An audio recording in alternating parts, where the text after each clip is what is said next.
আজকে অষ্টমীতেও আমাদের অফিস যেতে হয়েছে। সকলকে জানাই শুভ অষ্টমী। আজকে অনেক দিন পর আমি অঞ্জলি দিলাম। লাস্ট অঞ্জলি দিয়েছিলাম 2022-এ, আবার 2025-এ দিলাম। কোনো না কোনো তিথি বা অফিসে যাওয়ার কারণে অঞ্জলিটা দেওয়া হয় না। তো অফিসে জানিয়েছিলাম আমার আজকে যেতে দেরি হবে, যাই হয়ে যাক আমি অঞ্জলি দিয়েই যাব।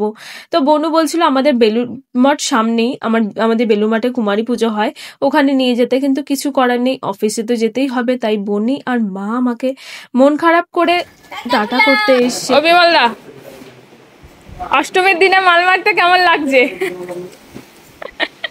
বলো? কি মুখের ভাষা, বলো বলো, ডেলিভারি করতে কিরকম লাগছে? হ্যাঁ, এটাও তো ঠিক, সত্যি দামে তো খারাপ ভাষা বলছি।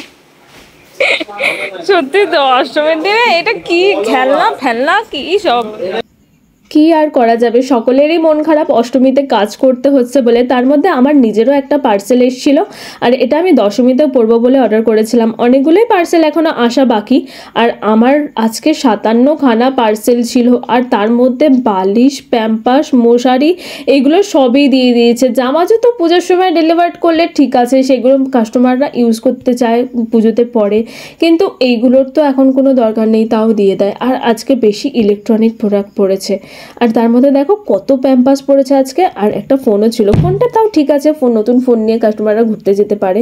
আর ডেলিভারি করতে করতে একদম সন্ধেও হয়ে গেছে, অষ্টমীর সন্ধ্যা আরতিও স্টার্ট হতে আর একটা কাস্টমারের 11টা পার্সেল ছিল, তাই একটুখানি বেশি তাড়াতাড়ি কাজটা হয়ে গেল। আর পুজো করে মা, বনি আর আমি ঘুরতে বেরিয়েছিলাম, আর রাস্তায় যেতে যেতে খুবই বৃষ্টি পড়ছিল, আর একটু রাত্রির হতে তাও বৃষ্টিটা কমেছে, তাই একটু ঘুরতে পারলাম। আর যেতে যেতে মাস্তুতো দাদাদের সাথে দেখা হয়ে গেছে, আর ঘুরতে ঘুরতে ভোরও হয়ে গেল।